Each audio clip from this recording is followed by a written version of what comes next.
Hello. कैसे भाई आप सभी का बहुत बहुत स्वागत है स्टडी 91 के यूट्यूब चैनल पर। और यूपी टीईटी की बात कर रहे हैं यार, आज उसका दूसरा पेपर मैं आप लोगों के लिए लेके आया हूं। 27 जून 2013 को पेपर हुआ था, बहुत ही शानदार से रिस्पांस के साथ और मजा आ रहा है आप सभी को। आपने देखा पहला पेपर जो रिस्पॉन्सिबल था काफी, और काफी हद तक आपने देखा कि क्वेश्चन का लेवल किस तरह का होता है। प्रीवियस ईयर क्वेश्चन पेपर कराने का सिर्फ एकमात्र मतलब होता है कि आपको पता चले कि कैसा क्वेश्चन आ रहा है, ताकि आप आगे की एनालिसिस कर सके और आगे के पेपर के लिए आप अच्छे से तैयारी कर सकें। यूपी टीईटी की खास बात बता दूं आप सभी को, तो बहुत ही शानदार सा बैच चल रहा है यूपी टीईटी के लिए हमारे स्टडी 91 के एप्लीकेशन और वेबसाइट दोनों पे। आपको सिर्फ एप्लीकेशन डाउनलोड करना है और एनरोल करना है और आप आसानी से यूपी टीईटी के बैच में आ सकते हैं।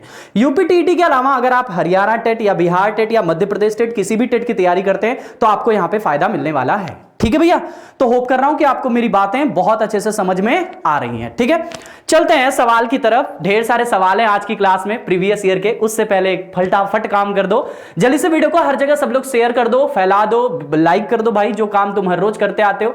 मेरी क्लास को सबसे पहले आप यही कर दिया करो जब भी आप देखा करो। ठीक है, चलो क्लास शुरू करते हैं। स्टडी 91 का एप्लीकेशन डाउनलोड करो, आपको हर सब्जेक्ट का ब्लॉग, मैक टेस्ट सब कुछ अवेलेबल है फ्री ऑफ कॉस्ट में। हाँ, क्लास देखते हैं क्या लिखा हुआ है कि यदि एक संख्या से 1/2 घटाया जाता है, ठीक है, फिर कहा है कि तत्पश्चात 1/2 से गुणा किया जाता है तो संख्या 1/8 में बदल जाती है। तो आपसे पूछा है वो संख्या कौन सी है। एक संख्या से 1/2 घटाया जाता है। देखो मान लो एक संख्या है x, इसमें से 1/2 घटाया जाता है। भैया आपने 1/2 घटा दिया, फिर उसमें 1/2 से गुणा कर दिया जाता है, मतलब इसमें 1/2 से गुणा कर दिया जाता है तो संख्या 1/8 में बदल जाती है। तो आपको इसी संख्या का मान चाहिए था। ठीक है, अब यहां से समझो ये कितना हो जाएगा, x/2 माइनस में 1/4 बराबर में 8। ये x/2 का मान कितना आ जाएगा आप बताओ, ये उधर चला जाएगा 8 प्लस में 1/4, सॉरी ये कितना है, ये 1/8 है, सॉरी 1/8 है ये।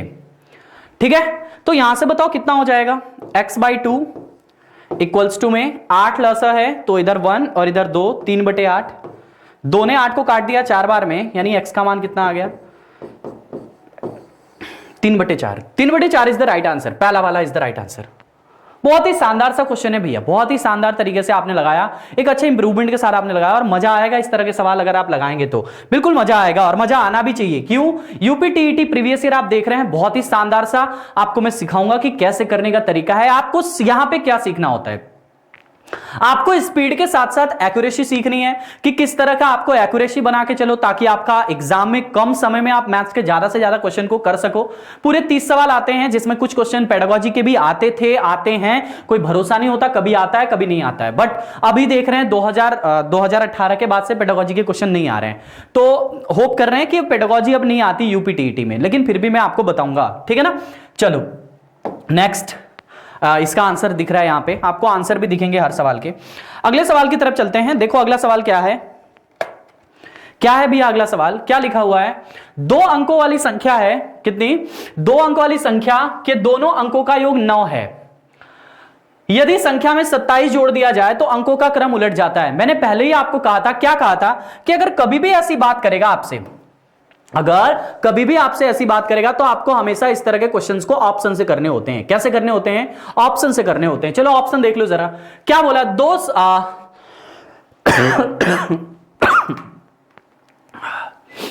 ठीक है, 2 अंकों की संख्या का अंकों का योग 9 है, ऐसा आपसे कहा है। देखो ये 5 और 4 मिलके 9 है, 7 और 2 मिलके 9 है, 6 और 3 मिलके 2 है, 3 और 6 मिलके 9 है।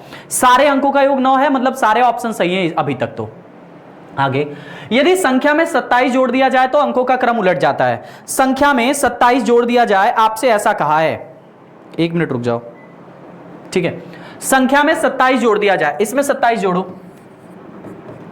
प्लस 27 किया, 27 त्रिका 81 हो जाएगा, ये 81 आया। क्या 54 का अंक उलट के 45 हुआ? देखो अंक उलटने का मतलब 5 4 का 4 5 हो जाए, नहीं हुआ, मतलब यह ऑप्शन गलत है। इसमें 27 जोड़ो, 27 27 54, क्या 27 का अंक उलट के 7 2 7 की जगह 7 2 हुआ? नहीं हुआ, मतलब यह ऑप्शन गलत है। इसमें 27 जोड़ो, 27 जोड़ दिया तो 9 और 9 सॉरी 8, ठीक है। क्या अंक उल्टा है? 6 3 का 3 6 हुआ? नहीं हुआ। इसमें 27 जोड़ो, तो ये भी आपका गलत हो गया ऑप्शन। इसमें 27 जोड़ो, 7 6 13 और 3 2 5 1 6। देखो यहां पे 3 6 था और अब 6 3 हो गया है, मतलब अंक उलट गया है, अंक उलट गया है, इसका मतलब यही वाला आपका सही आंसर होगा। तो कभी भी ऐसा सवाल आए आपको हमेशा इस तरह के क्वेश्चंस को कैसे करने होते हैं, ऑप्शन से करने होते हैं। कैसे करने होते हैं भाई, ऑप्शन से करने होते हैं। बहुत ही शानदार तरीका है इस तरह के सवालों को लगाने का। तो इसका आंसर आ गया आपको 36। हमेशा ऑप्शन से करिए इस तरह के सवाल को। नेक्स्ट क्वेश्चन देखो, काजोल 1 घंटे में एक किताब का 1/3 भाग पढ़ती है, ठीक है। वह किताब को 2 से ही 1/5 घंटे पढ़ती है, तो इस किताब का कितना भाग पढ़ने को शेष बचता है।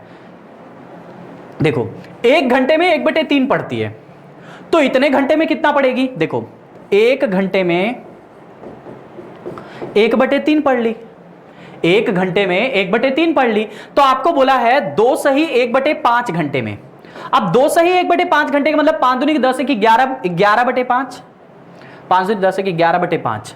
अब 11/5 घंटे में कितना पड़ेगी, तो आप क्या कहेंगे 1/3 गुणे में 11/5 हो जाएगा। 1 घंटे में अगर 1/3 तो 11/5 घंटे में 11/5 गुणे में 3, तो कितना हो जाएगा 11/15। मतलब उसने इतना भाग क्या हुआ, पढ़ लिया। इतना भाग क्या हुआ है, पढ़ लिया है इतना भाग, ठीक है। आपसे कह रहा है इस किताब का कितना भाग पढ़ने को शेष बचता है, कितना भाग पढ़ने को शेष बचता है, आपसे शेष पूछा है। पूरी किताब जो होगी वो 1 होगी। अगर पूरा यूनिट आपका 1 होता है तो 1 में से 11/15 वो पढ़ चुकी है, यानी कि 4/15 अभी भी शेष बचा हुआ है। तो 4/15 इज द राइट आंसर। बात समझ में आई। हमेशा याद रखना, आपको हमेशा इस तरह के सवालों में क्या याद रखना है कि पूरा जो होता है, पूरी जो क्वांटिटी होती है उसको एक इकाई माना जाता है, एक यूनिट माना जाता है, कभी भी अगर फ्रैक्शन का सवाल आएगा तो, ठीक है। चलो नेक्स्ट, आंसर आपको दिख रहा है 4/15। नेक्स्ट सवाल देखो, n के विषम पूर्णांकों के लिए निम्नलिखित संख्याओं में से कौन सा समपूर्णांक है। ये जो 2013 वाला पेपर है बहुत ही अच्छा पेपर है, इसका एक लेवल है बहुभुज टेट के लेवल से बहुत अच्छा पेपर है ये, ठीक है। n के पूर्णांकों के लिए निम्न संख्याओं में से कौन सा समपूर्णांक है। आपको कहा है कि n के विषम पूर्णांक के लिए, m क्या है, n का मान विषम है। अब विषम संख्या कौन कौन सी होती है आप बताओ। 1 हो सकता है, 3 हो सकता है, 5 हो सकता है, 7 हो सकता है, 9 हो सकता है। इस तरह से n का मान कुछ भी हो सकता है, ठीक है। अब यहां से ऑप्शन में आपको n का मान रखना है। अब किस में n का मान रखो तो आपको एक संख्या सम मिल जाए। जैसे मान लो पहला ऑप्शन है 3n माइनस में 8। अगर आप इसमें n का मान रखते हो, सपोज करो आपने 3 गुणे 1 किया, n का मान आपने 1 मान लो रख दिया, माइनस में 8, तो इसका आंसर तो माइनस में 5 आ रहा है और सम विषम की बात ही खत्म हो जाती है, ठीक है ना। सम विषम की बात ही खत्म हो जाती है। अगला देखो दूसरा, आपने 5n² प्लस में 4 रखा, n का मान मान लो आपने 1 रखा, तो 5 गुणे 1 का स्क्वायर प्लस में 4। 1 का स्क्वायर तो 1 ही होता है, तो 5 एकम 5 प्लस 4 मिलके कितना हो जाएगा, 9 हो जाएगा। 9 is the right answer. Next one 3। आपको क्या चाहिए, सम पूर्णांक। 9 आपका सम नहीं आया, 5 आपका सम नहीं आया, ये 2 ऑप्शन गलत हो चुके हैं। नेक्स्ट देखते हैं 3n² प्लस में 5, तो 3 इंटू में 1 का स्क्वायर प्लस में 5, यानी कि 3 एकम 3 और 5 मिलके 8, ये आपका समपूर्णांक आ रहा है। एक ऑप्शन आपका समपूर्णांक आया। चौथा ऑप्शन देखो 4n² प्लस में 5, यानी कि 4 इंटू में माइनस 1 का स्क्वायर प्लस में 5, 5 एक 4 मिलके 9 आ रहा है इसका आंसर भी, तो ये भी नहीं हो सकता।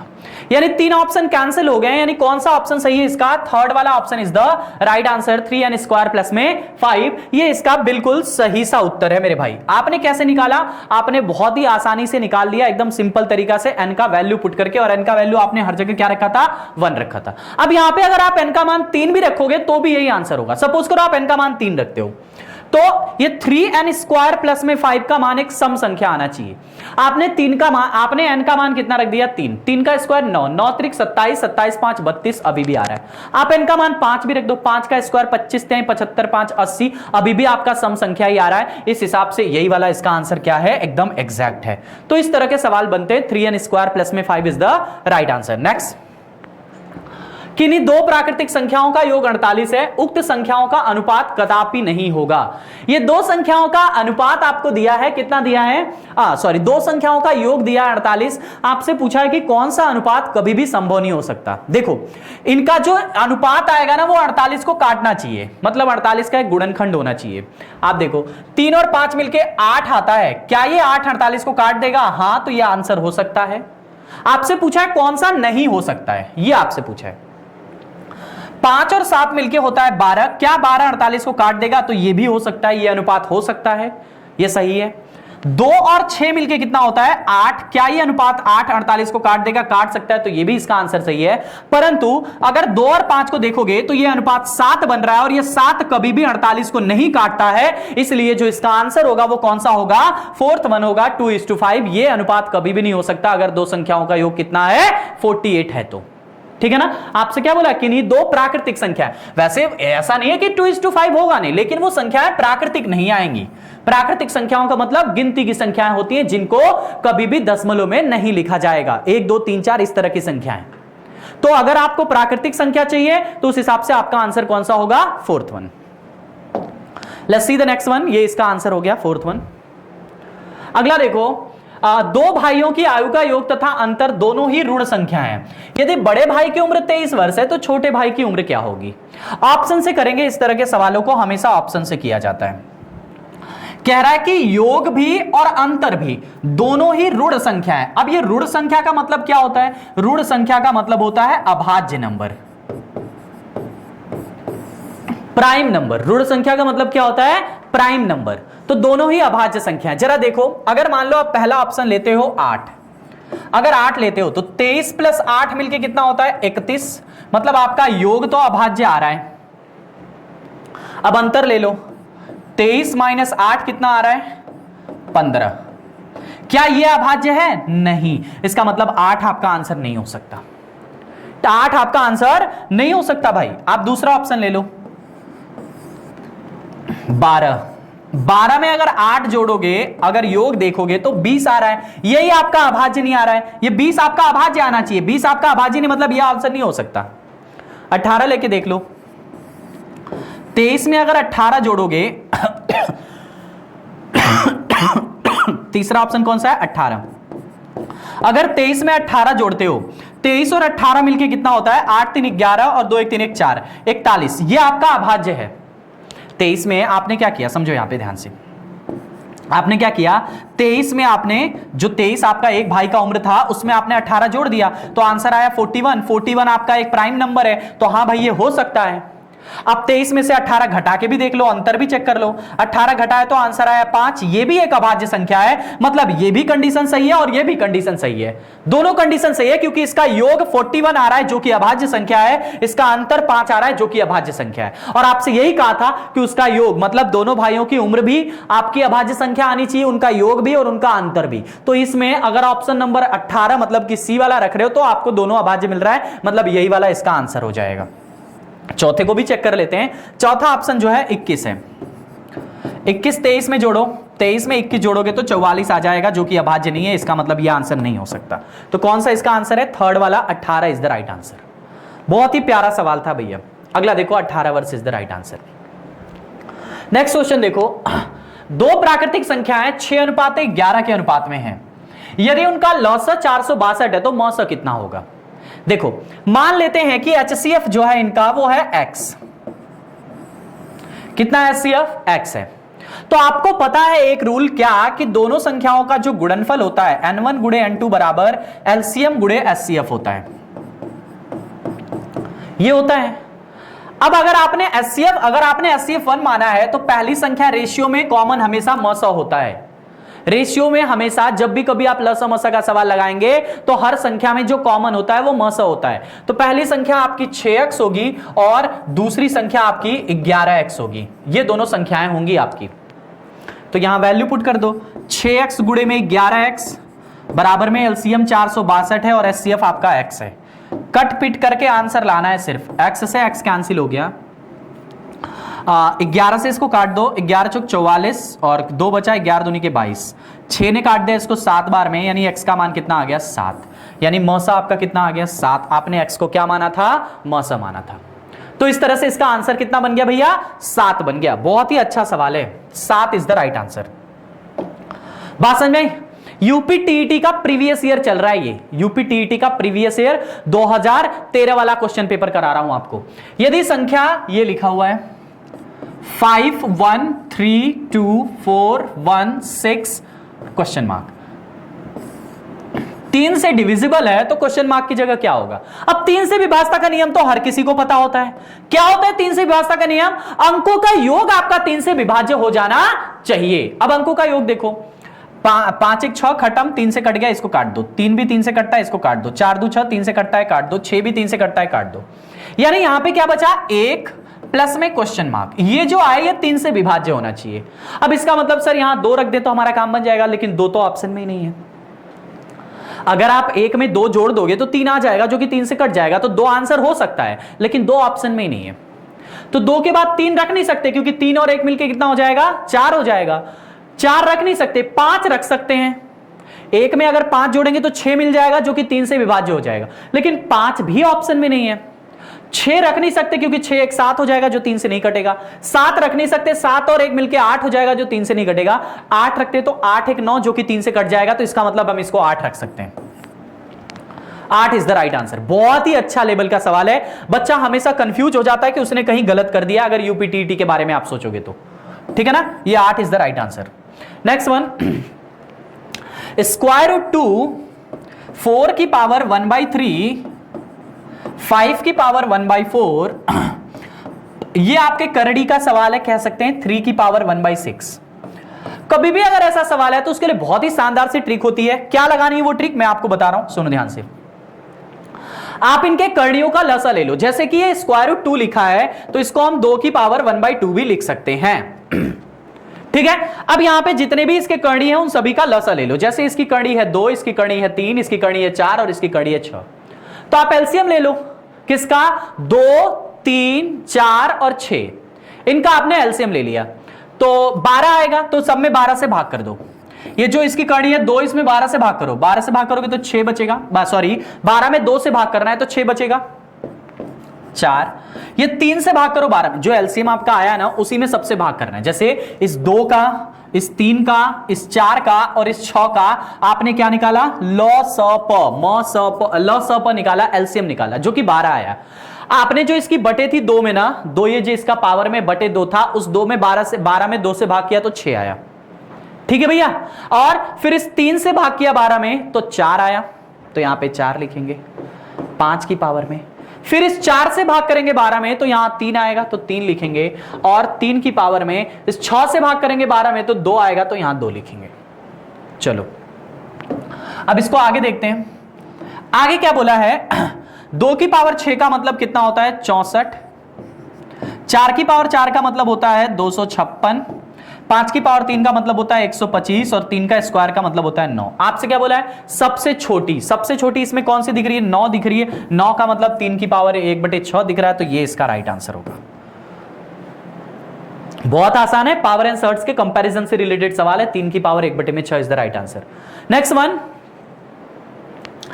करड़ी में 7 प्लस में, ऐसा लिखा है, करड़ी में 7 प्लस करड़ी में 6 का गुणा किया गया है करड़ी में 7 माइनस करड़ी में 6 से, और इसमें 200 को ऐड कर दिया गया है। ठीक है भैया, अब इसका गुणा करो। देखो यहां से एकदम सिंपल तरीका, ये आपका a प्लस बी है और ये आपका a माइनस बी है। a प्लस बी और a माइनस बी जब मिलता है तो क्या बनता है, a square minus b square बनता है। तो वैसे ये भी बनेगा, करड़ी में 7 का स्क्वायर 7 और माइनस में करड़ी में 6 का स्क्वायर 6, ये बन गया, और प्लस में 200। 7 माइनस 6 1 प्लस में 200, आंसर कितना आ गया, 201। ठीक है, तो 201 is the right answer for this one. आपने क्या किया समझिए ध्यान से, ये आपका a प्लस बी है और ये आपका a माइनस बी है। आपने दोनों का गुणा कर दिया, गुणा किया तो a square minus b square बनता है। तो इसका मतलब a की जगह क्या है, स्क्वायर रूट 7 है, और b की जगह क्या है, स्क्वायर रूट 6 है। तो स्क्वायर रूट 7 का स्क्वायर 7 और स्क्वायर रूट 6 का स्क्वायर 6, 7 माइनस 6 इसकी जगह पे आ गया 7 माइनस 6। 7 माइनस 6 का मान 1 होता है, 1 plus 200, answer is 201। 201 is the right answer. Next सीधे नेक्स्ट वन क्या लिखा हुआ है, 3 प्लस करड़ी में 7 डिवाइड बाई 3 प्लस करड़ी में 7 डिवाइड बाई 3 माइनस 4 रूट 7 बराबर में c प्लस डी करड़ी में 7। बहुत ही अच्छा सवाल है, आपसे c प्लस डी का मान पूछा था, एक बहुत ही अच्छे लेवल का सवाल पूछा था ये। ऐसा नहीं है कि यूपीटीटी खाली घलवा है, हर कोई लगा सकता है भाई, ऐसा नहीं है। आपको कंपटीशन लेवल पे पढ़ना उतरना पड़ेगा और चीजों को गहन स्टडी करनी पड़ेगी अच्छे से। कैसे? एक्यूरेसी के साथ साथ में स्पीड के साथ साथ, एक्यूरेसी और स्पीड दोनों होनी चाहिए, तभी आप पेपर को लगा पाएंगे। जैसे इस सवाल का है, तो हमें भी अब पता है कि नीचे की कड़ी देख के, हर किसी को पता होता है, जो भी मेरे से मैथ पढ़ता है उसे पता है कि नीचे की कड़ी देख के आपको करना है परमेयीकरण। तो हम इसका करेंगे परमेयीकरण। 3 प्लस कड़ी में 7 को ऐसे रहने दिया, 3 प्लस 4 रूट 7 जाएगा ऊपर, और नीचे 3 माइनस 4 रूट 7 है, और इसी के साथ आपने 3 प्लस 4 रूट 7 ला दिया, बराबर में c प्लस डी रूट 7। तो ऐसे रहने दो, ठीक है। अब इसको सॉल्व करो। ये 3 है तो 3 3 का 9 प्लस में 3 चौको 12 रूट 7, और इसका गुणा हुआ तो प्लस में 3 रूट 7, और प्लस में ये 7 चौक 28, ये कड़िम 7 मिलके 7 और 7 चौक 28 डिवाइड बाई ये a minus b, a plus b है, तो a square minus b square यानी 9 माइनस में 4 का स्क्वायर 16, और 16 सत्ते 112, ठीक है। 16 सत्ते 112 बराबर में जो है वो वैसे ही रहेगा, बराबर में क्या है c प्लस डी रूट में 7, ठीक है भैया।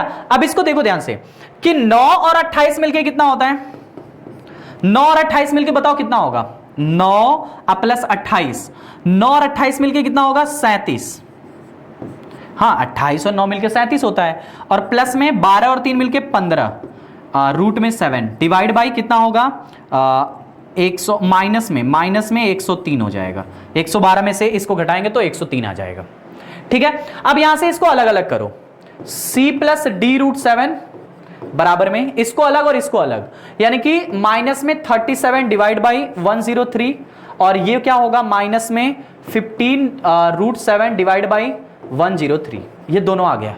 अब कंपैरिजन कर लो दोनों के साथ, कंपैरिजन कर लो, तुलना कर लो यहां से।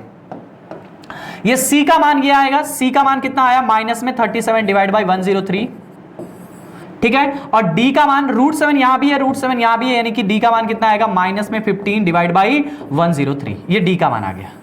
आपसे किसका मान पूछा है, आपसे मान पूछा है c प्लस डी का, c प्लस डी का मान बता दो। माइनस में 37 डिवाइड बाई 103 प्लस में माइनस में 15 डिवाइड बाई 103, दोनों को जोड़ दो। 37 और 15 जोड़ना है आपको, तो 52 आएगा शायद, तो 52 माइनस में 52 डिवाइड बाई 103, तो ये इसका आंसर बना माइनस में 52 divide by 103, option number second. बहुत ही अच्छा सवाल है भाई, बहुत ही प्यारा सवाल इसको कह सकते हैं, बहुत ही शानदार सा सवाल है। क्या करना है इसमें, परमेयीकरण, एक इंपॉर्टेंट सा इसमें रूल होता है परमेयीकरण, और ये मैं आपको पढ़ाया भी हूं और पढ़ाऊंगा भी, जब आप जो बैच में आएंगे तब परमेयीकरण करेंगे तो आपका काम हो जाएगा, ठीक है। कैसे किया, क्या किया, ये जो नीचे वाला होता है इसी के कॉन्जुगेट से अंश और हर में गुणा कर देते हैं, बाकी और कुछ भी नहीं करते। नेक्स्ट क्वेश्चन देखो, ये माइनस में 52 डिवाइड बाई 103 आया था। कोण का ज्ञात कीजिए जो अपने कोटिपूरक के बराबर है। अब कोटिपूरक का मतलब क्या होता है कोटिपूरक का मतलब होता है जब ऐसे दो कोणों का योगफल जिनका योग 90 डिग्री हो, अल्फा प्लस बीटा बराबर में 90 डिग्री। आपसे कह रहा है उस कोण का मान बताइए जो अपने कोटिपूरक के बराबर है, मतलब अल्फा ही बीटा के बराबर है, तो अल्फा प्लस अल्फा बराबर में 90 डिग्री, 2 अल्फा बराबर 90, अल्फा बराबर 45, मतलब वो एंगल कौन सा है जो अपने कोटिपूरक के बराबर है 45 डिग्री। अरे भाई दो कोणों का योगफल 90 आना चाहिए, कौन सा ऐसा कोण है जो अपने खुद के बराबर है और उन दोनों का योग 90 आना चाहिए, तो 45 मिलकर 90 बनेगा, तो 45 इज द राइट आंसर। यदि प्रथम n प्राकृतिक संख्याओं का माध्य 15 है तो n का मान क्या होगा। n प्राकृतिक संख्याओं का माध्य प्राकृतिक प्रथम बोला है, क्या होता है first plus last divide by 2, यही होता है, एवरेज ही है। माध्य का मतलब मीन का मतलब एवरेज, दोनों चीजें सेम ही है, ठीक है ना। फर्स्ट नंबर प्रथम बोला है तो पहली संख्या तो एक ही होगी, लास्ट संख्या n तक गई है, डिवाइड बाई 2 बराबर में मीन आपको कितना दिया है 15 दिया है। यहां से बताओ 15 दूनी के 30, तो 1 प्लस n बराबर में 30, यहां से n का मान कितना हो जाएगा 29। ये इसका आंसर आ गया। मतलब प्रथम 29 संख्याओं का एवरेज कितना होगा? 15 होगा। और कॉमन सी बात है कि अगर 15 इसका एवरेज है, जो लगातार संख्या होती हैं तो दिमाग लगाएंगे तो 14 इधर होंगी, 14 इधर होंगी, 15 बीचों बीच। एवरेज का मतलब, मीन का मतलब, माध्य का मतलब जो बीचों बीच वाली संख्या होती है वही आपका माध्य होती है। तो ये इसका 29 is the right answer. Next is the next one. एक वृत्त की परिधि 4 पाई से 8 पाई बढ़ाई जाती है तो उसका क्षेत्रफल क्या होगा? अब इसको देखते ही बच्चा लगा लेगा। 4 पाई से 8 पाई मतलब सीधे सीधे दुगुना। कितना? दुगुना। अगर आपने दुगुना बढ़ाया है, अगर आपने परिधि को दुगुना बढ़ाया है तो जो क्षेत्रफल होगा वो ठीक इसी के स्क्वायर के बराबर होगा। यानी दुगुना का स्क्वायर कितना होता है? 4 गुना। क्षेत्रफल आपका कितना बढ़ेगा? 4 गुना बढ़ जाएगा। आपसे पूछा है कि क्षेत्रफल कितना बढ़ेगा, तो क्षेत्रफल आपका कितना बढ़ेगा? 4 गुना। इसी का वर्ग, 2 गुना का वर्ग। अगर 3 गुना होता तो 3 गुना का वर्ग। जितना गुना होगा क्षेत्रफल उसी का वर्ग होगा। चाहे वो परिधि दिया हो, चाहे वो आपका व्यास दिया हो, चाहे वो आपकी त्रिज्या दिया हो, चाहे कुछ भी दिया हो, अगर आपसे क्षेत्रफल पूछा है तो उसका वर्ग करेंगे। बात समझ में आ रही है? चलो नेक्स्ट क्वेश्चन की तरफ चलते हैं। 4 गुना इज द राइट आंसर। अगला सवाल देखो। किसी 5 सदस्यों वाले परिवार की औसत आयु 20 वर्ष है। ठीक है। परिवार का सबसे छोटा सदस्य 10 वर्ष का है। जब छोटा सदस्य पैदा हुआ था तब परिवार की औसत आयु क्या थी? यह सवाल है कि जब छोटा सदस्य पैदा हुआ था परिवार की औसत आयु क्या थी। चलो देखो यहां से समझिए। परिवार की औसत आयु 20 वर्ष है। T5 बताओ, 5 लोग हैं, 20 गुणे 5, 20 गुणे 5 मतलब कि 100 वर्ष। ये 100 वर्ष क्या है? परिवार की टोटल आयु। आपको पता है कि एवरेज नाम के चैप्टर में सिर्फ एक ही कॉन्सेप्ट चलता है, एवरेज गुणे नंबर बराबर में टोटल। सिर्फ एक ही कॉन्सेप्ट चलता है, एवरेज गुणे नंबर बराबर में टोटल। यही चलता है सिर्फ। अब यहां से समझो कि 20 उनका एवरेज है, औसत आयु 20 है और 5 लोग हैं तो 20 एवरेज है और 5 संख्या है, तो 20 गुणे 5 मतलब कि टोटल परिवार की कुल आयु। ये जो टी आया है परिवार की कुल आयु आया है। कह रहा है कि सबसे छोटा सदस्य 10 वर्ष का है। सबसे छोटा सदस्य 10 वर्ष का है, आपसे ऐसा बोला है। तो आपसे पूछा है कि जब छोटा सदस्य पैदा हुआ था परिवार क्या हो? अच्छा, सबसे छोटा 10 साल है, तो जब छोटा सदस्य पूरा पैदा हुआ होगा तो सारे लोग 10-10 साल छोटे रहे होंगे ना। जब छोटा सदस्य पैदा हुआ था, अभी वो आज 10 साल है। आज जैसे मान लो मैं छोटा हूं, मेरी उम्र 10 साल है, तो जब मैं पैदा हुआ हूंगा तो आज के 10 साल पहले पैदा हुआ हूंगा, तो मेरे परिवार के सभी लोगों की उस समय उम्र 10-10 साल घटेगी, 10-10 साल घटेगी। उस समय 10-10 साल सबकी उम्र कम रही होगी। यानी कि बच्चा जब पैदा हुआ था, छोटे की उम्र के समय, छोटे की उम्र के समय अगर आप देखेंगे तो T4 4 ही लोग रहेंगे। उस समय तो बच्चा पैदा हुआ होने वाला था, सपोज करो, वो उसका थोड़ी गिना जाएगा, वो तो 21 साल का नहीं था। मतलब आज पैदा हो गया उसका साल गिन लोगे क्या?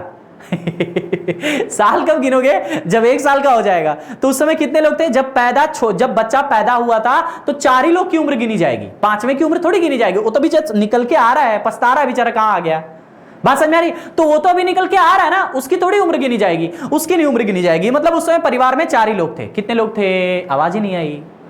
4 ही लोग थे उस समय परिवार में। ठीक है, चलो अब सबकी 10-10 साल घटेगी, छोटके की भी 10 साल घटेगी और बाकी 4 लोगों की भी 10-10 साल घटेगी। सबकी 10-10 साल, 5 लोग थे परिवार में, सबकी 10-10 साल घटी, यानी 5 लोगों की 10 साल घटी, 5 लोगों की प्रत्येक की 10 साल घटी, तो 50 साल घट गई। यानी टोटल उम्र जो 100 साल थी उसमें से 50 साल घट जाएगी। यानी T4 कितना आ गया भैया? 50 वर्ष। यानी जब छुटका पैदा हुआ था तो छोटे की उम्र के समय टोटल जो आयु थी 4 सदस्यों की वो 50 वर्ष थी। आपसे टोटल आयु तो पूछा नहीं, आपसे तो एवरेज पूछा है, तो एवरेज बता दो। एवरेज बराबर क्या होता है? टोटल बटे में नंबर। टोटल कितना है? 50 बटे में नंबर कितना है? 4। 4 ही लोग है ना, 4 है आपका एवरेज। आपका टोटल एज 50 है और 4 लोग हैं, तो 12 चौक 48, 12 वर्ष, 2/4 का मतलब 1/2, मतलब 6 महीना और होगा। 12 वर्ष 6 महीना इसका आंसर, राइट आंसर हो जाएगा। 12 वर्ष 6 महीना, ऑप्शन नंबर सी। बात समझ में आई भैया? बहुत ही आसान सा सवाल है, इसी तरह का सवाल बनता है आजकल। बात समझ में आई? इसी तरह का सवाल आजकल एग्जाम में बन रहा है खूब।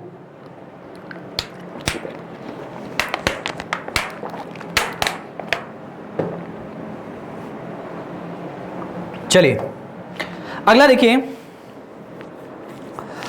क्या लिखा हुआ किसी संख्या का 16% जब 21 में जोड़ा जाता है तो स्वयं संख्या प्राप्त हो जाती है। ऐसा कहा है, किसी संख्या का 16% 21 से जोड़ा जाता है। देखो ध्यान से, जब आप किसी संख्या में कह रहा है किसी संख्या का 16% जब 21 में जोड़ा जाता है तो स्वयं संख्या प्राप्त हो जाती है। जैसे मान लो 21 में अगर आप 16% जोड़ते हो तो स्वयं संख्या प्राप्त हो जाती है, मतलब कि संख्या 100% हो जाती है। 16 उधर जाकर घट जाएगा, 84% का मान 21 के बराबर है। हाँ, संख्या अपने आप की 100% है, तो 84% का मान 21 के बराबर है। 21 ने काट दिया इसको 4 बार में, तो यानी 4% का मान 1 के बराबर है, तो 1% का मान कितना होगा, 1/4 के बराबर होगा। आपसे पूछा है कि वो संख्या कितनी होगी। संख्या मतलब कि वो आपको नंबर बताना है, 100% का मान बता सकते हैं, 1/4 गुणे में 100। इसने काट दिया इसको 25 बार में, तो आ गया आंसर कितना, 25। वो संख्या आपकी कितनी है, 25 है, जिस संख्या की तलाश कर रहे हो। अगर 25 में उसका 16% जोड़ोगे और 21 में अगर उसका 25 का 16% जोड़ोगे तो आपको वही संख्या मिल जाएगी। अगला देखो, ये 25 is the right answer. Next सवाल देखो, माना दिशाओं को इस प्रकार घुमाया जाता है, माना दिशाओं को इस प्रकार घुमाया जाता है कि जहां दक्षिण पूर्व दिशा है वहां उत्तर दिशा प्रदर्शित की जाए। अच्छा समझो, यहां से ध्यान दो, ये आपका होती है दिशाओं में, है ना, ये आपका नॉर्थ है और ये आपका साउथ है, ये आपका ईस्ट है और ये आपका वेस्ट है। मतलब ये आपका उत्तर है, समझो इस तरह से, उत्तर है, ये आपका दक्षिण है और ये आपका पूर्व है और ये आपका पश्चिम है। यही बोला गया आपको, ठीक है ना। अब कह रहा है कि माना दिशाओं को इस प्रकार घुमाया जाता है कि जहां दक्षिण पूर्व दिशा है, दक्षिण पूर्व दिशा, अब दक्षिण पूर्व दिशा तो दक्षिण यहां पूर्व यहां, यानी दक्षिण पूर्व दिशा यहां होगी, ठीक है। दक्षिण पूर्व दिशा है, वहां उत्तर दिशा प्रदर्शित की जाती है। मतलब इसको आप क्या दिखा रहे हो, उत्तर दिशा दिखा रहे हो। आप कह रहे हो कि ये आपकी उत्तर दिशा है। ये कौन सी दिशा है, उत्तर दिशा है। आप ऐसा कह रहे हो कि ये उत्तर है। इसका मतलब उत्तर अपने जगह से कितना हिला है, जरा बताओ, उत्तर अपने जगह से कितना हिला है। एक तो ये वाला चतुर्थांश हिला है और साथ में यहां 45 गिरा है, मतलब कुल मिला के यहां 90 डिग्री और यहां पे 45। मतलब उत्तर यहां था, उत्तर कहां था, ऊपर था। वो कुल कितना ट्रैवल किया है, रॉन्ग दिशा के साइड में कितना ट्रैवल किया है, 90 और 45 मिलके 135। यानी कि सारे दिशाएं, जितनी भी दिशाएं हैं वो सारी की सारी 135 डिग्री गोल गोल घूम जाएंगी, ठीक है। तो आपसे क्या पूछा है, अगर 135 डिग्री घुमा है तो आपसे पूछा है तब पश्चिम दिशा किधर दिखाई देगी। पश्चिम दिशा यहां है। ये भी अगर ये मान लो आपकी 135 कितना 135 डिग्री रोटेट हुई है तो ये भी आपकी 135 रोटेट होगी। 135 मतलब 90 यहां रोटेट होगी, अब प्लस में 45 और चलेगी, मतलब इधर पश्चिम आपकी अब कहां दिखेगी, पश्चिम आपकी इधर दिखेगी। और ये कौन सी दिखा है, उत्तर और पूर्व के बीच में, उत्तर और पूर्व के बीच में कौन सी दिशा होती है, उत्तर पूर्व दिशा। मतलब पश्चिम कहां दिखाई देगा, उत्तर पूर्व दिशा की ओर। बहुत ही अच्छा सवाल है भैया, रीजनिंग टाइप का सवाल है। रीजनिंग टाइप का भी सवाल टेट में आता है ना। तो रीजनिंग टाइप का भी सवाल आपको थोड़ा बहुत सिखाया जाएगा। यहाँ पे जो रीजनिंग वाले सर हैं वो आपको कुछ रीजनिंग के जो टॉपिक हैं उसको सिखाएंगे जब बैच चलेगा तब। बहुत ही शानदार सा बैच, मैं फिर से बता दूं, आप सभी को जानकारी में देता रहता हूं। यूपी टीईटी का पाठशाला बैच लेके आया है स्टडी 91 आप सभी के लिए, ठीक है ना, जिसमें संपूर्ण कोर्स, केवल मैथ नहीं, संपूर्ण कोर्स आपको 999 रुपए में सिखाया जाएगा पूरे यूपी टीईटी के एग्जाम के लिए। संपूर्ण कोर्स सिखाया जाएगा। यूपी टीईटी का पाठशाला बैच है जिसमें 999, जिसमें सारे सब्जेक्ट हैं, मैथ्स है, इंग्लिश है, हिंदी है, इन्वायरमेंटल स्टडीज है और सीपी है, जैसा कि चाइल्ड डेवलपमेंट का जो टॉपिक होता है, संस्कृत है, सारे सब्जेक्ट हैं आपके 999 रुपए में, ठीक है। जो यूपी टेट का बैच चल रहा है हमारे स्टडी 91 के एप्लीकेशन पे, आपको अभी अभी ज्वाइन करना है, तुरंत ज्वाइन कर लीजिए। अभी बैच शुरुआत ही है, आज दूसरा दिन है बैच का। आपको कुछ नहीं करना है, सिर्फ अपने मोबाइल में प्ले स्टोर में स्टडी 91 एप्लीकेशन डाउनलोड करना है और इनरोल करना है हमारे साथ। अगर कोई समस्या आती है आपको तो आप हमारे नंबर पे कॉल भी कर सकते हैं। ये ऑफिस का नंबर है 9455069191, ठीक है, 9455069191 आप इस पे कॉल भी कर सकते हैं अगर आपको कोई भी समस्या आती है इस बैच से रिलेटेड तो। ठीक है भैया, तो प्लीज जितने लोग हैं और ज्यादा से ज्यादा लोगों को बताइए, अगर आप भले ही इस बैच को ना परचेस करना चाहें, अगर आपका कोई बड़ा भाई, छोटा भाई, बंधु कोई भी हो जो इस बैच से जुड़ना चाहता है तो उसको बताओ कि बहुत ही शानदार सा बैच, नोटिफिकेशन का इंतजार नहीं करना है, जितना जल्दी हो सकता है बैच ज्वाइन करिए। चलो, अब इस तरह के सवाल का एक पैटर्न बहुत ही फिक्स है भाई, हमेशा अक्सर पूछता है किसी भी कंपटीशन एग्जाम में, तो कभी भी अगर इस तरह का सवाल पूछेगा तो सवाल आपके लिए एकदम हलवा है। पहले इधर से सॉल्व करते हैं, जब बहुत सारी कड़ियां हो रहती हैं तो इसको इधर से सॉल्व किया जाता है। 144 का वर्गमूल कितना आएगा? 12, 12 64, 52 में जुड़ जाएगा। ये कितना आ गया? 64। ये कितना आ गया? करड़ी में 64। अब करड़ी में 64 का मान कितना आएगा? 8, 8 इसके साथ जुड़ जाएगा और ये मिलके कितना हो जाएगा? करड़ी में 256, और करड़ी में 256 किसका वर्गमूल है? 16 का। तो 16 is the right answer for this one. ठीक है, 16 इज द राइट आंसर। अगला देखो, राधिका ने 25 लाख, कितना है? 2,50,000 में कार खरीदी। इतना बड़े बड़े अमाउंट वाले जीरो में गिन ही नहीं पाता हूं, सही बताऊं, मजाक नहीं कर रहा हूं, मैं भूल जाता हूं, पैसा वैसे होता तो गिन लेता हूं, बाकी समस्या हो जाती। चलो, कार खरीदी, अगले वर्ष इसकी कीमत 10% गिर गई। अच्छा, अगले वर्ष 10% गिर गई, पुनः अगले साल इसकी कीमत 12% और गिर गई, तो दोनों वर्षों में कार की कीमत में संपूर्ण घटने का कितना प्रतिशत हुआ? अच्छा, वाह भाई वाह, कलाकारी लगा दो, आप अपने आप लगा सकते हो। देखो, 10 और 12 मिलके 22 होता है, तो 22 तो होगा नहीं, 22 नहीं होगा क्योंकि बाद में घटेगा और, तो 22 नहीं होगा, लेकिन 3.2 भी नहीं होगा, 22 के करीब ही होगा, बहुत थोड़ा बहुत का डिफरेंस आएगा, और ये 8 भी नहीं होगा, यानी आंसर कौन सा बना? 20.8। बिना सॉल्व किए ऑप्शन से लगा सकते हैं, यही तरीका होता है जो आपका टाइम बचाता है एग्जाम में। यही कुछ तरीके हैं जो आपको एग्जाम में टाइम बचाते हैं भैया, और एग्जाम में सबसे इंपॉर्टेंट चीज है आपका टाइम बचाना। अब जैसे इसको लगाना है तो डायरेक्टली ये लगा दो, a + b माइनस में ab डिवाइड बाई 100। पहले 10 गिरी है, बाद में 12 गिरी है, माइनस में 10 गुणे 12 divide by 100।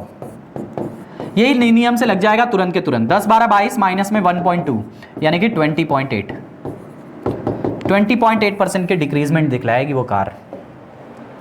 20.8 is the right answer. बात समझ में भैया? चलो अगला देखो, किसी वस्तु का अंकित मूल्य 500 रुपया है, दुकानदार ने 5% की छूट देता है, फिर भी 25% का लाभ कमाता है। अब देखो यहां से देखो, सीपी आपने मान लिया 100%, 100% में आपको 25% का प्रॉफिट है। 25% का प्रॉफिट माने एसपी कितना आ गया? 125%। ठीक है, 125% आपका एसपी है। यहां से एमपी आपका कितना है? 500 रुपया। अंकित मूल्य कितना है? 500 रुपया। 500 रुपए पे 5% का डिस्काउंट है, यानी कि जब भी एमपी में डिस्काउंट दिया जाता है तो एसपी आता है। तो 500 में जब आप 5% का डिस्काउंट दो तो एसपी आएगा। 500 का 5% कितना होता है? 10% होता है 50, 500 पे 25, तो 500 में से 25 घट गया तो 475 रुपया। कितना आ गया एसपी? 475 रुपया। देखो, ऊपर भी एसपी है और नीचे भी एसपी है, ध्यान से देखो, ये भी एसपी और ये भी एसपी है, यानी दोनों एसपी बराबर होगा, तो 125% का मान कितना हो गया? 475 रुपया। आपसे पूछा वस्तु का लागत मूल्य जिसको आपने 100% माना है, 1% का मान कितना आ जाएगा?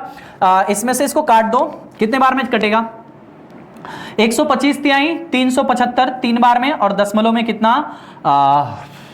375 मतलब 100, तो लगभग 8, 3.8 बचा 1% का मान। तो सीपी आपसे पूछा है, सीपी का मतलब 100%, 100% का मान कितना आ जाएगा? 380 रुपया। इसी में गुणा कर देंगे 100 का, तो 380 रुपया आ गया इसका मान।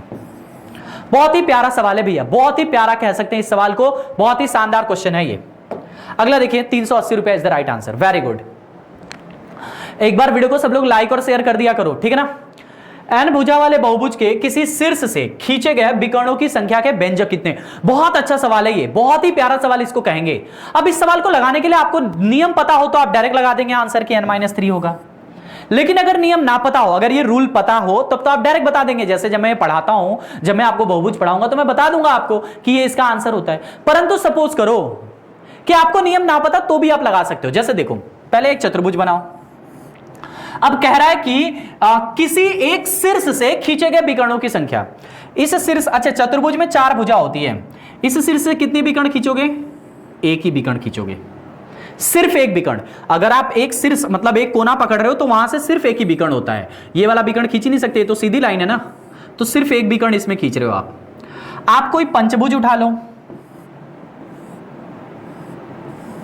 या आपने पंचभुज उठा लिया, अब पंचभुज का कोई एक शीर्ष उठा लो, अब बताओ इसमें कितने विकर्ण खींचोगे, तो एक विकर्ण यहां खींचोगे, एक विकर्ण यहां खींचोगे, इसमें कितने विकर्ण हो गए, 2 विकर्ण।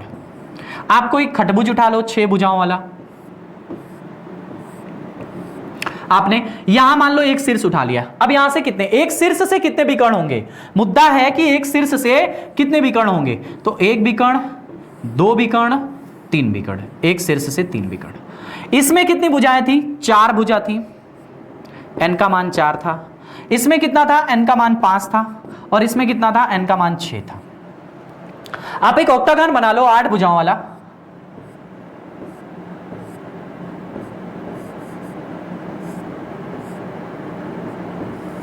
ठीक है, ये ऑक्टागन बना लिया। अब ऑक्टागन में कोई भी एक शीर्ष पकड़ लो, जैसे मान लो ये शीर्ष पकड़ लिया, तो यहां से एक विकर्ण, 2 विकर्ण, 3 विकर्ण, 4 विकर्ण, सॉरी 5 विकर्ण। कितने विकर्ण खींच रहे हो, 5। इसमें कितने विकर्णों की संख्या, 5, और n कितना था इसमें, 8। ये कैसे आ रहा है, आप देखो, इसमें 4 है तो 3 कम 1 है, इसमें 5 है तो 3 कम 2 है, इसमें 6 है तो 3 कम 3 है, इसमें 8 है तो 3 कम 1 है, मतलब सब में 3-3 कम है, जितनी भुजाएं उनसे 3 कम विकर्ण है। इसका मतलब भुजाएं अगर n है तो विकर्ण 3 कम होगा, तो इसका आंसर n-3 हो जाएगा। बहुत ही शानदार सा और बहुत ही प्यारा सा सवाल है ये, ठीक है भैया। नेक्स्ट क्वेश्चन, इसका आंसर कितना है, n-3।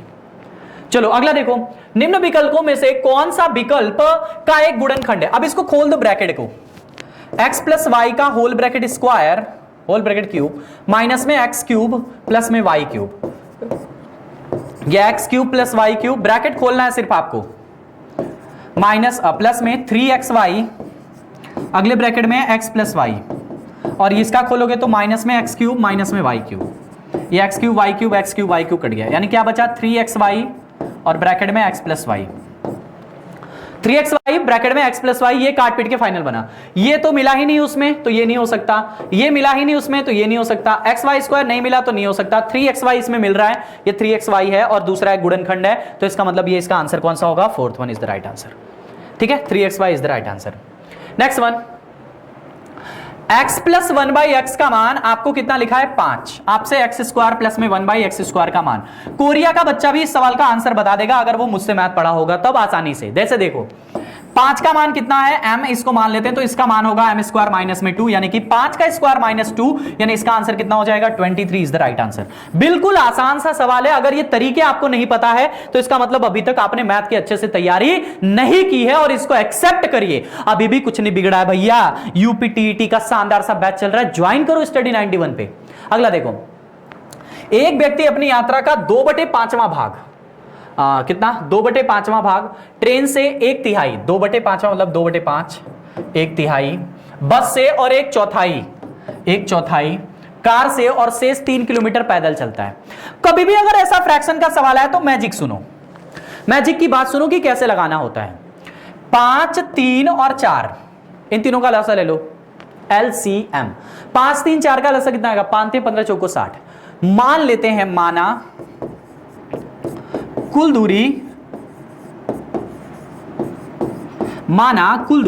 तीनों का लसा कितना है, 60, तो 60 इकाई है, ऐसा हमने मान लिया, 60 यूनिट है या 60 इकाई है, ऐसा हमने मान लिया कुल दूरी को।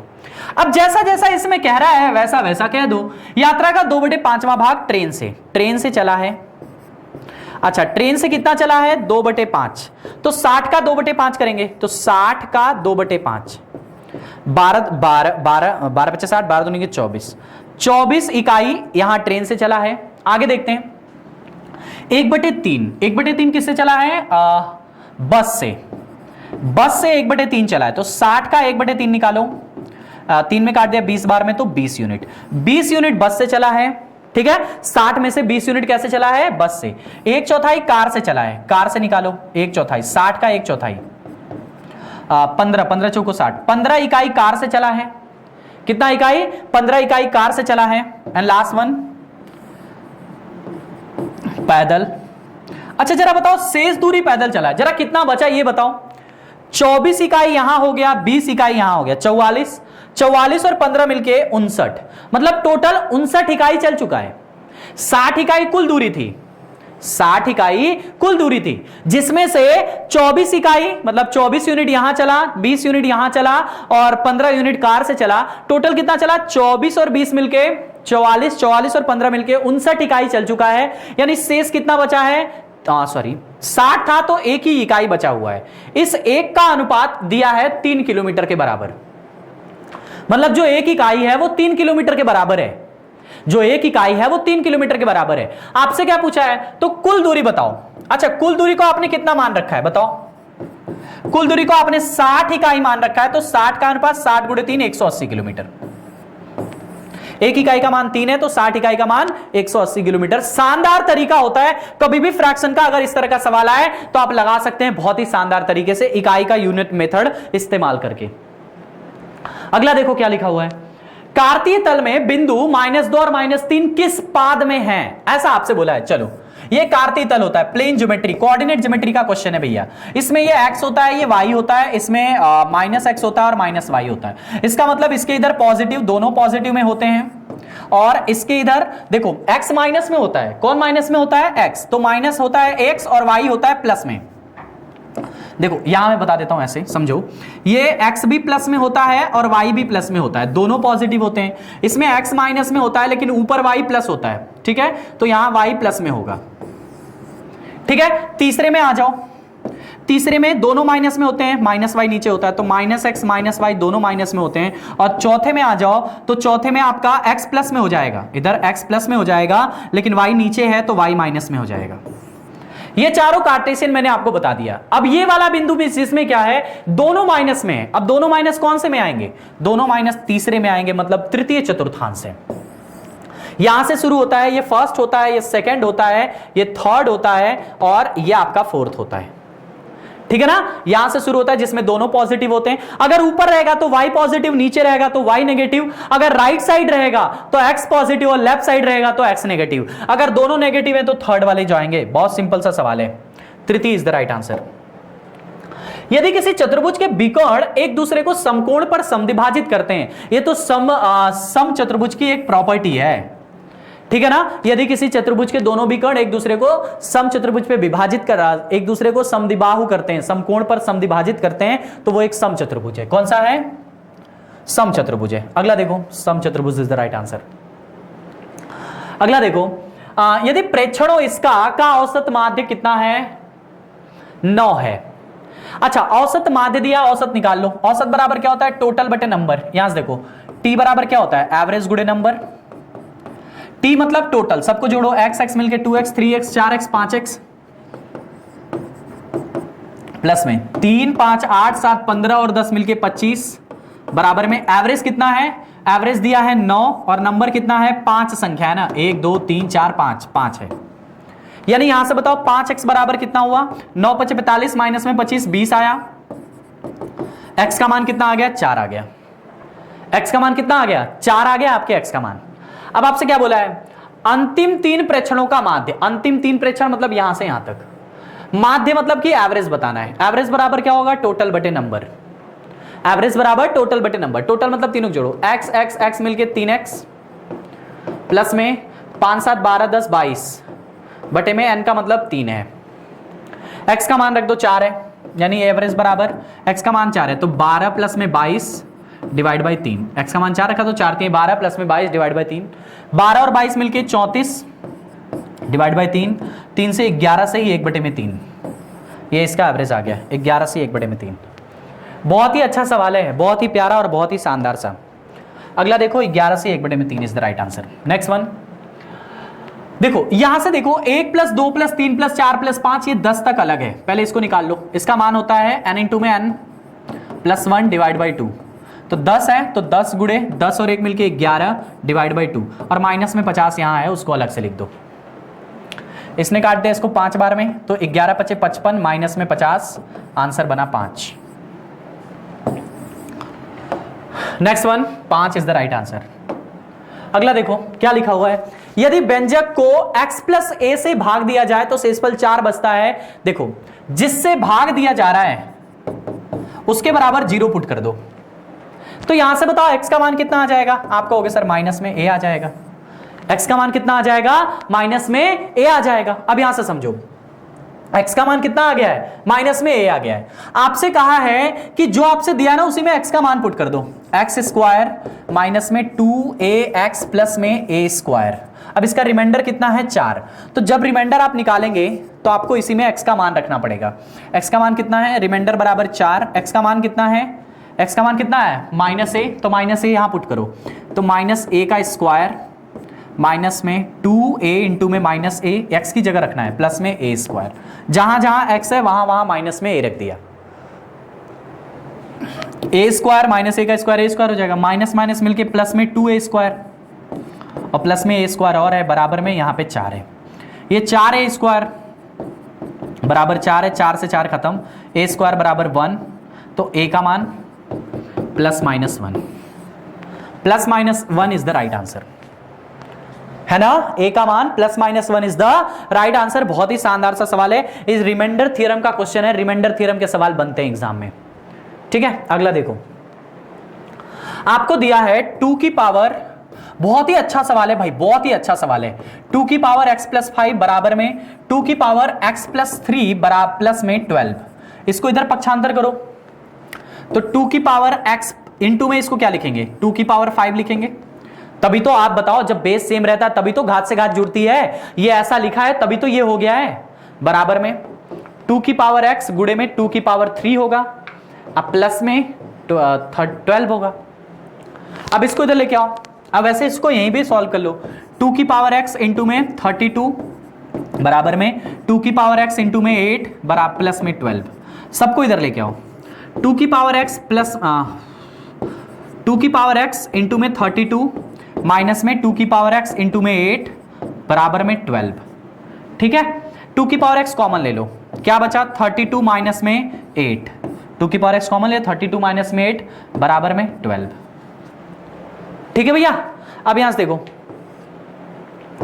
2 की पावर x इंटू में 32 माइनस 8 कितना हुआ 24 बराबर में 12, इसने इसको काट दिया 2 बार में, 2 की पावर x बराबर ये 2 नीचे चला जाएगा तो 1/2, ये ऊपर लेके जाओ 2 की पावर x बराबर ये ऊपर जाएगा तो 2 की पावर -1 हो जाएगा, 2 यहां से सेम हो गए, यहां से x का मान कितना आ गया -1, -1 इज द राइट आंसर।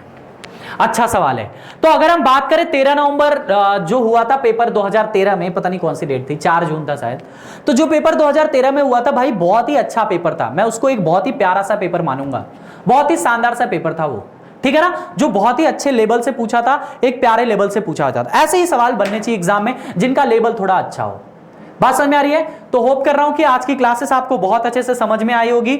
मैं आपसे फिर से बता दूं कि हम जो कर रहे हैं वो यूपी टीईटी एग्जाम की तैयारी कर रहे हैं। अब यूपी टीईटी में मैं आपको करा रहा हूं प्रीवियस ईयर, क्या करा रहा हूं प्रीवियस ईयर। तो जो भी बच्चे हमारे पाठशाला बैच से जुड़ना चाहते हैं वो स्टडी 91 का एप्लीकेशन जरूर डाउनलोड करें। क्या करना है आपको सिर्फ स्टडी 91 का एप्लीकेशन डाउनलोड करना है और आप वहां पे यूपी टीईटी बैच के साथ जुड़ सकते हैं और जुड़ने के बाद आप हमारे साथ पढ़िए। फीस एकदम नॉर्मल सी है, सिर्फ 999 रुपए फीस है, जिसमें आपको सारे सब्जेक्ट पढ़ाई जाएंगे, math, English, environmental studies, child development यानी कि बाल मनोविज्ञान, संस्कृत, हिंदी, इंग्लिश, सारे सब्जेक्ट हैं। यहां पे जितने भी सब्जेक्ट हैं टेट में सारे सब्जेक्ट आपको पढ़ाया जाएगा with the best faculty. Study 91 आप सभी के लिए लेके आया है बहुत ही शानदार सा बैच, तो जितना जल्दी हो सकता है इस बैच को ज्वाइन करिए, ठीक है। चलिए, होप कर रहा हूं आपको मेरी बातें बहुत अच्छे से समझ में आ रही हैं। मिलते हैं अपनी अगली क्लास में अगला टीईटी के अगले पेपर के साथ, जो 2014 वाला अभी हमें कराना है इसके बाद। तो मिलते हैं अगले के पेपर के अगले सेट के साथ, तब तक के लिए हंसते रहिए, मुस्कुराते रहिए और अपने और अपनों का ख्याल रखिए।